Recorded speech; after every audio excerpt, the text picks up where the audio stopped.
Welcome on in, guys. Tobin here with you, and thanks for checking out the channel. Welcome, ladies and gentlemen, to the Miami Heat hamster wheel.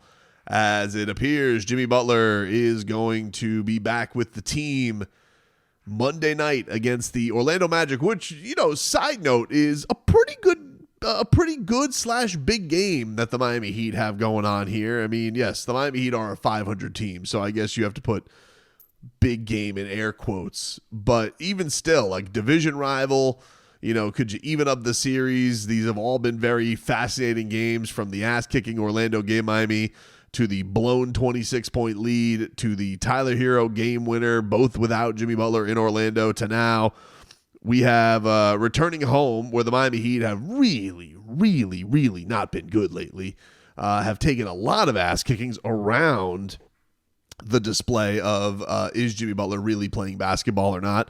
And so here we are yet again. As I told you guys, and I have not really moved off my stance from the time he was suspended again, I believe it's time to stop having Jimmy Butler around the Miami Heat. I say this as somebody who, again, if you guys are just not boned up on my stance on it, I was pro-paying Jimmy Butler. I'm a huge Jimmy Butler fan. I'm not a person who has to define his legacy in all of this mess. I'm just taking the situation for what it is right now. And what I'm for right now is the Miami Heat getting back to playing as much normal basketball as they can, insignificant as the circumstances may be right now, because they are kind of a fledgling team that's, kind of on the outskirts of the 6th seed to the play-in right now. So, but what I would like is I would like everybody, and especially the young guys, and Tyler Hero, who's playing at an all-star level, I would like all of those guys to be able to play basketball with as few distractions as possible. And I'm just think that there has to be a fatigue from all of them of having to deal with this.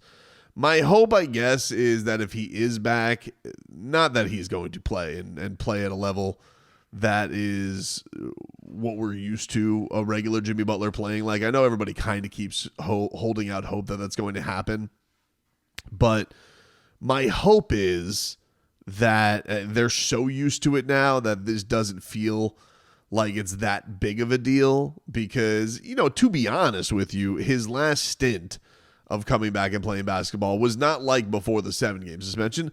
He was playing He was playing meh. He was not playing bad, but he wasn't playing good. He looked like he was playing just so he would not get fined. So is there going to be a method or a means for Erik Spoelstra to deter that? Will he actually bench him? Skeptical on that. I will say I'm curious about a couple of things. I'm curious about fan reaction, because I do wonder, when does the crowd turn if he is there, which is one of the reasons I wouldn't have him there. And then, we kind of saw this weekend, I didn't like seeing that Jimmy Butler got into some kind of a shouting match. I didn't, I only saw the one video on Only in Dade of he got some kind of dust up with at this Miami paddle thing, fancy pickleball, whatever the hell that it is. And I'm sure that somebody said something wise-assy that set him off. And it's a shame that all that is occurring now, but I can't honestly say, I'm not encouraging it by any means, but I honestly can't say that I'm surprised. And to be honest with you, I'm surprised that the games so far have gone as uneventful as they have. And I honestly hope that it stays that way. I don't want anything to happen. But one has to think, if you did have Jimmy Butler in just a sit down on the bench type of capacity, someone's going to be a jackass in that scenario. And I don't see the point again in him. I don't really understand the Heat's purpose here in either A, having him play on a coast level, or B, having him sit there just to be a spectacle of it all. I understand, you wanting to maybe open up pockets to maybe suspend him again, which I suspect they will try and do once the next road trip comes around. For whatever reason, the Heat really don't want Jimmy Butler on the road. Hasn't played a road game in over a month. This one, we had a whole conspiracy around it, because Channing Frye from the Road Tripping podcast had come out and said that Jimmy Butler had the team waiting for a good amount of time. I saw him say a couple hours. I saw him say 5 hours. That got shot down. I saw the agent, Bernie Lee, comes out there. Although I got to say with Bernie, like, I think with Heat fans, Bernie Lee's anything Bernie Lee lashes out on Twitter about right now, I would say respectfully, Bernie Lee's credibility right here is at a 0.0. You know, like the whole theatrics of the Shams debacle that had come out there. Maybe you were trying to like ease tensions on the Heat's standpoint, but you were better off saying nothing at all. Like that was not well handled. And so when he comes out here trying to throw cold water on it, I was like, gotta be honest with you, I don't know if he's the guy I want to hear about this. Now, I know other people have come out. I know Ethan's reported that all this whole they were waiting for hours on the tarmac is not true. Okay, I guess it's not true. Know that Channing Frye has a good relationship with Kevin Love. Don't they have like a wine together? They were teammates in Cleveland. Which, if Kevin Love was his source, and I don't know that it was, you also can't trust Kevin Love because he's a rascal. And all he wants to do is troll. So it would be funny if he just lied to his friend to see if he could make him look a fool on a podcast. And again, not knowing that it was Kevin Love who said it, but I did think that all of that was very funny. It is an idea that the Heat would be sitting on the tarmac. Obviously, they were pissed about something, right? Like the idea that Jimmy Butler put more effort into making appearances this week than he has on the court at any point since the middle of December, where he's flying up to New York for barista appearances, flying back to address the crowd and say all that type of stuff. Yeah, I understand. The Heat are still pissed in this whole place, and we don't look anywhere closer to a resolution. And honestly, almost feels like it's farther than ever, right? Like there's been a lot of fodder that the Suns are losing a little bit of hope because, you know, the Bucks, the path to get Bradley Beal to the Bucks seems like it's dead in the water, according to various reports that are out there. And who knows? They're up for a big week too. You know, Phoenix has 2 matchups this week, one against the Clippers, one against the Wolves, 2 teams that are right above them in the standings could have, big implications on what they want to do or where they want to go, what path they want to go down. And you have to wonder from their standpoint, like when do they eventually just punt on it and see, all right, do we revisit this in the summertime? The Grizzlies thing came up again to a point where it came up to a point so much so that Grizzlies players were defending the honor of the city of Memphis this week after certain games. I still understand why.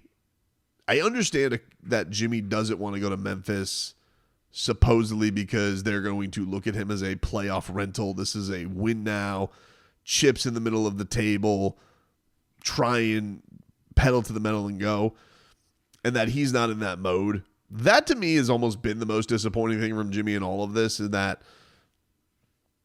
all of this has just now gone down to what person can I sucker into giving me the extension rather than going and earning the extension and proving. Because when it was first reported that the Heat weren't going to, when it was first said by Pat Riley, they weren't going to give him the extension. And then we had the reports from Shams, well, he's going to turn it down and he's going to opt out no matter what at the end of the season. I'm like, all right, cool. All right. I don't love that. I hope this doesn't come to an end, but hopefully this is one last dance, right? Seems like the year came into some normalcy. We've been all trying to put the pieces together as what the hell happened from, before the OKC game, the Detroit loss that they had in overtime, and maybe it goes back a couple of games or stems a couple of games beforehand, and maybe the Heat were asked to would they revisit their stance at the extension? I don't know. I don't know if it is extension related. Knowing that another team was going to having the intel that another team would give him the extension, protecting his health. I think maybe all of it is possibly in the realm. But now that you are at this point, right, there doesn't seem to be as much smoke around the Suns. Although it is weird that they still made the Jazz trade without feeling like the next move was going to be right there. That does remain one of the weird quirks of all this. But the Grizzlies thing, I still don't get that from Jimmy. Because ultimately, okay, they don't want to give you the extension. But is anything going to prove Jimmy's worth more than being on a true contender and doing what he does in the playoffs? Because the one thing anybody wants to say about Jimmy Butler, typically when he leaves a team, that team gets worse, and the team that he goes to gets better. Now, he is 35 now, so you got to have that caveat. But usually, the team he leaves gets worse, the team he goes to gets better. The guy does and can impact winning when engaged. And I am very, very confused about the idea of not wanting to go to a team like that. That seems like they want to look at you and say, hey, you're the piece. And if he is the piece and he is the thing that can get him over the top against a Houston, a Denver, an OKC in the Western Conference, then, okay, maybe they don't pay him, but somebody will. Somebody definitely will. And there just doesn't seem to be that willingness on Jimmy's part to bet on himself going into a situation that he'd rather go on to a guarantee, even if it's a worse winning situation, than a team that seemingly is better positioned than the team he's currently on or the team that he's trying to get to. And you have to have players coming out there defending the city of Memphis, which I don't really have a lot of knowledge on. I've never been to Memphis. I've been to other parts of Tennessee. There were things there that I would have thought, like, oh, that would attract Jimmy Butler. It seems like I'm dead wrong. But I think the biggest reason for that being that they don't want to extend him. So... And for those who didn't see, like Mark Spears came out again before the weekend, and he had said that Jimmy Butler will go anywhere but Memphis, which is a very weird thing to say because it's like, why are the Memphis Grizzlies being circled? Like, because it seems like they're the only other team that's really been like, we kind of would love to add Jimmy Butler to this team. And it seems like the Heat have their eye on maybe some pieces on that team that could make this. Now, will they both get to the point where maybe they want to just say, F it? Is Jimmy Butler really not going to show up to our team? I don't know. I got to imagine there's a little bit of hesitancy when you see the way Jimmy Butler's acting and the way that Jimmy Butler's playing on the court. That is going to ruin that value and going to ruin those talks. And I don't know what can change about that. But the one thing I do know is, man, I am so sick of going and trying to figure out how engaged is he, how much is he going to try, and what that's going to mean for the rest of the team. Like, from my standpoint, the things on this team that are important right now, the way Tyler's playing, Bam getting the hell out of his offensive funk to try and figure out how they can win quality games, the development of Kel'el Ware, the development of Jaime Jaquez, the development of Niko Jovic, sprinkling some Pella and Keyshawn Johnson, who the coach seems high on. Maybe getting Terry Rozier right a little bit. Duncan Robinson doing his thing. And then some funny Kevin Love memes. But I think we all realize the damage is done. Jimmy Butler doesn't want to be here. He doesn't want to try hard for the Miami Heat.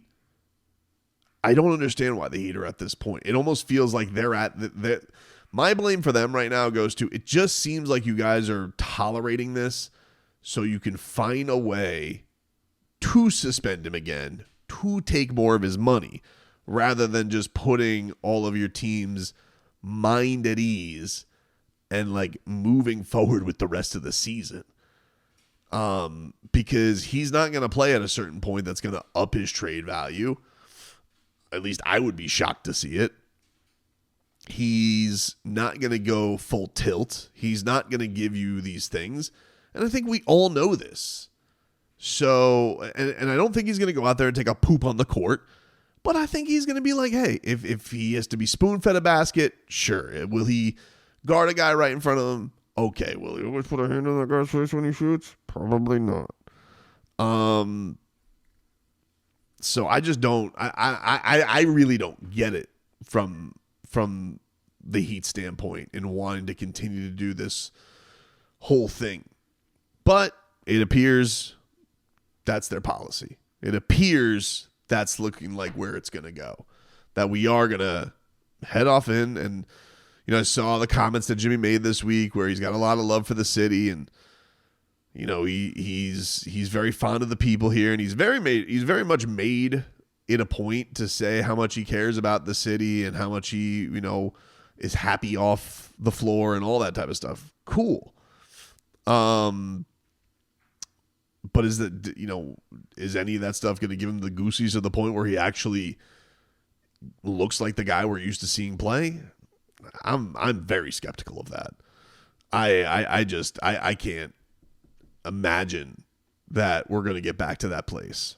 So let's head on back down and get back on the Ferris wheel, and round we go. Is that a merry-go-round? Am I just mixing carnival rides at this point? Because this just does feels like we are at a carnival right now. It's just like, step right up here, folks. See what the next thing is going to be in the Jimmy Butler saga.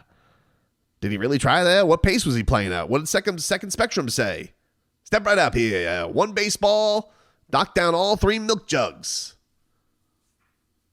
I feel like it could have been a good carnival barker. I would have mocked somebody walking by. Come on here, sir. What do you think? You can't hit the top of the bell there? Win yourself a teddy bear? What is that? Anyway, all right. We'll buckle up. We'll see we'll see what tomorrow brings. We'll see what Monday night brings for this fiasco.